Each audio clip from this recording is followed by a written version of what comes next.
el primer ministro Takaichi mencionó un objetivo concreto de presentar una propuesta de enmienda constitucional y cambiar la constitución pacifista dentro de un año. Debido a esto, han surgido voces que se preguntan si Japón se convertirá en un país capaz de hacer la guerra. Hoy vamos a analizar este tema en detalle. Vamos a verlo de inmediato. El primer ministro Takaichi mencionó el 12 de abril un objetivo específico de enmienda constitucional. En su discurso en la convención del partido, dijo que había llegado el momento y expresó su deseo de recibir la próxima convención del partido con la perspectiva de presentar una propuesta de enmienda. El periodo de la convención del partido, que mencionó el primer ministro Takaichi, es en menos de un año. La convención del partido suele celebrarse entre enero y marzo cada año, pero si coincide con elecciones, el calendario suele ajustarse. El problema es que en la próxima primavera están previstas las elecciones locales unificadas para elegir a los jefes de los gobiernos locales y a los miembros de las asambleas. Por eso, algunas personas dentro del Partido Liberal Democrático sienten que impulsar simultáneamente las elecciones locales y la enmienda constitucional es una carga. Además, algunos sectores han criticado que el primer ministro Takaichi está impulsando incluso la enmienda constitucional, que debería abordarse con cautela, de una manera autoritaria y característica de él.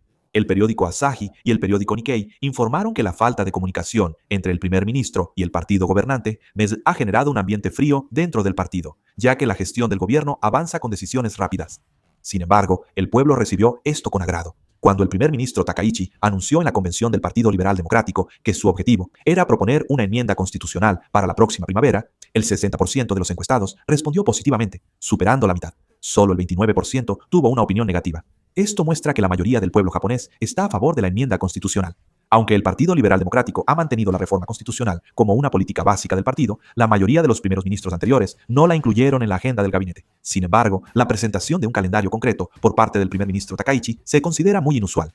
Para proponer una enmienda constitucional se deben superar muchos pasos. Primero, la enmienda debe ser aprobada por al menos 2/3 de todos los escaños, tanto en la Cámara de Representantes como en la Cámara de Consejeros. Además, debe obtener más de la mitad de los votos en un referéndum nacional, por lo que aprobar la enmienda constitucional no es nada fácil. Por supuesto, en las últimas elecciones de la Cámara de Representantes, tras disolver la Cámara y celebrar elecciones, lograron una victoria aplastante, superando los 2/3 de los escaños. En la Cámara de Consejeros, el Partido Liberal Democrático sigue siendo una fuerza gobernante en minoría, por lo que para lograr la reforma constitucional es absolutamente necesario obtener el consentimiento de la oposición. A veces pienso que si solo superan la Cámara de Consejeros, tal vez podrían lograr la reforma constitucional.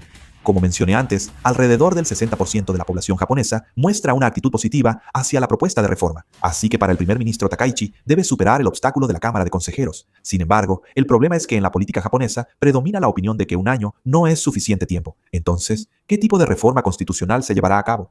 Primero que nada, el Partido Liberal Democrático presentó 4 puntos de su propuesta de reforma constitucional en la reunión del Comité de Revisión Constitucional de la Cámara de Representantes, celebrada el 9 de abril, y expresó su intención de comenzar a revisar los borradores de los artículos de la reforma, empezando por los temas que ya han sido organizados. Los 4 puntos de la propuesta de reforma constitucional del Partido Liberal Democrático son la inclusión explícita de las fuerzas de autodefensa en el artículo de la Constitución pacifista, la creación de una cláusula de estado de emergencia, la revisión de los distritos electorales de la Cámara de Consejeros y la mejora del entorno educativo. En particular, el punto al que debemos prestar especial atención es la estructura de la Constitución japonesa.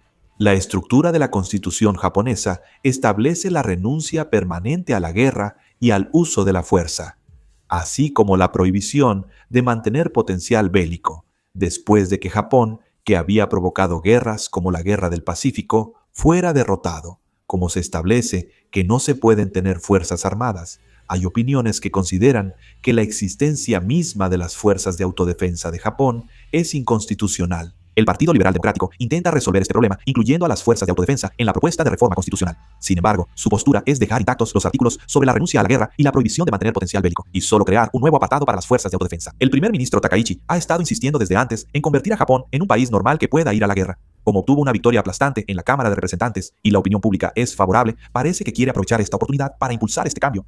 Además, el gobierno japonés también relajó significativamente las regulaciones sobre la exportación de armas. Hasta ahora, Japón había limitado los propósitos de exportación de armas a defensa, transporte, vigilancia, patrullaje y rescate. Pero esta vez, el primer ministro Takaichi eliminó estos 5 tipos.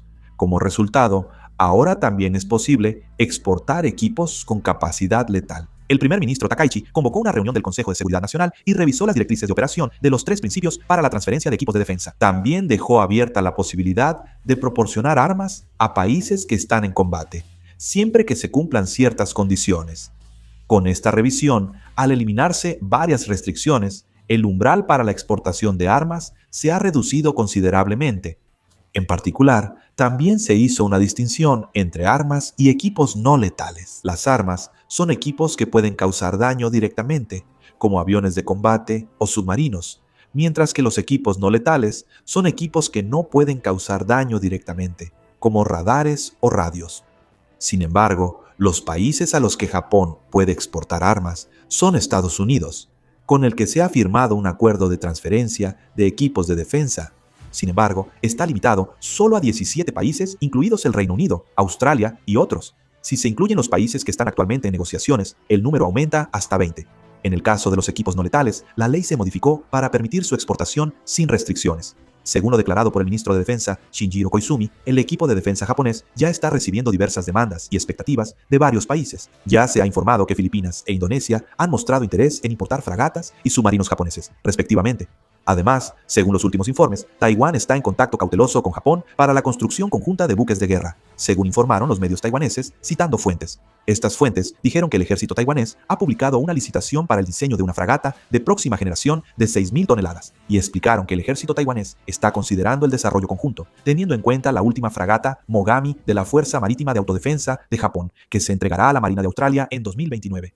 Además, señalaron que, dado que Japón ha decidido abolir la regulación existente, que limitaba la exportación de armas solo para fines no combativos y permitir en principio la exportación de armas letales, el plan del ejército taiwanés podría ganar impulso. Dentro de Taiwán, parece que la decisión de Japón de permitir la exportación de armas letales se ve de manera muy positiva. Sin embargo, aún es incierto si la exportación de armas japonesas tendrá éxito. Primero que nada, después de que se permitió la exportación de armas letales, ocurrió un gran accidente dentro de las fuerzas de autodefensa de Japón.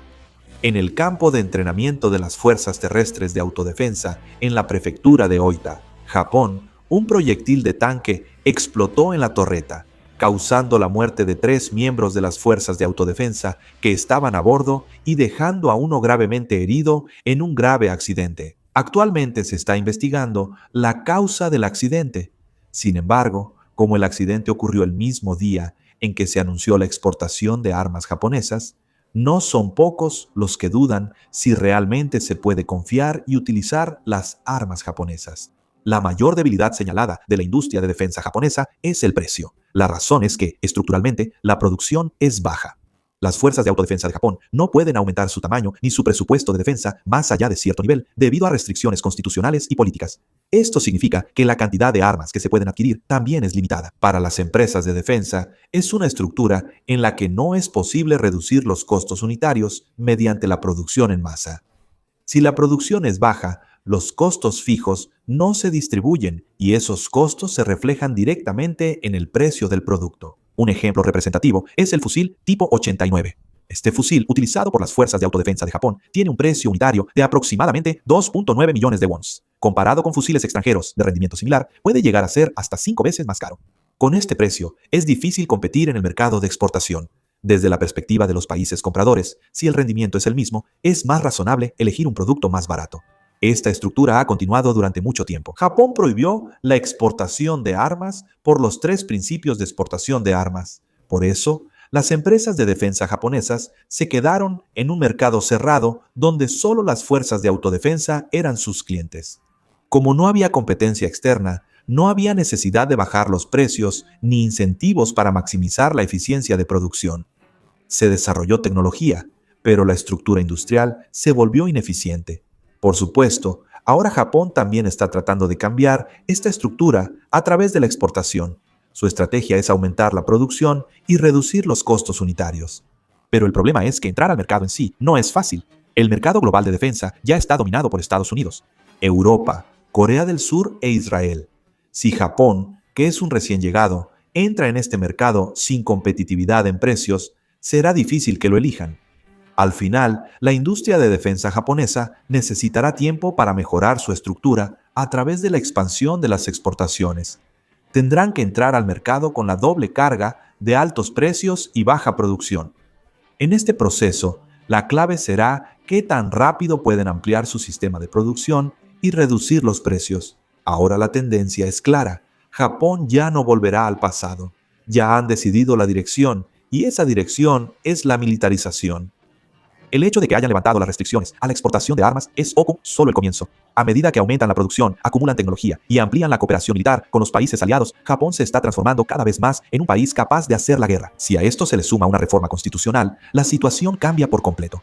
Hasta ahora, el marco de la Constitución mantenía a Japón bajo control, pero ahora hay movimientos públicos para cambiar ese marco mismo. Si observamos el ambiente político y social en Japón en este momento, este cambio no es una política temporal, es un cambio estructural. La expansión de la exportación de armas es una elección para hacer crecer la industria, pero al mismo tiempo se convierte en la base para mantener la capacidad de llevar a cabo una guerra. La reforma constitucional es un proceso que otorga legitimidad legal además de esa base. Lo importante es que estos dos aspectos se están moviendo al mismo tiempo, y hay una tendencia a la que debemos prestar aún más atención. Se sigue señalando que el nombre de fuerzas de autodefensa ya no corresponde a la realidad.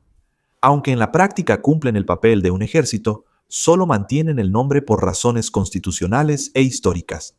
Sin embargo, a medida que el debate sobre la reforma constitucional se intensifica, también se menciona la posibilidad de que este aspecto cambie. Hay análisis que apuntan a que, más allá de especificar las fuerzas de autodefensa en la Constitución, podría haber una tendencia a cambiar el nombre a Fuerzas de Defensa Nacional en el futuro. Esto no es simplemente un cambio de nombre, sino que podría convertirse en un cambio simbólico en el que Japón se reconoce completamente como un país militar seguro.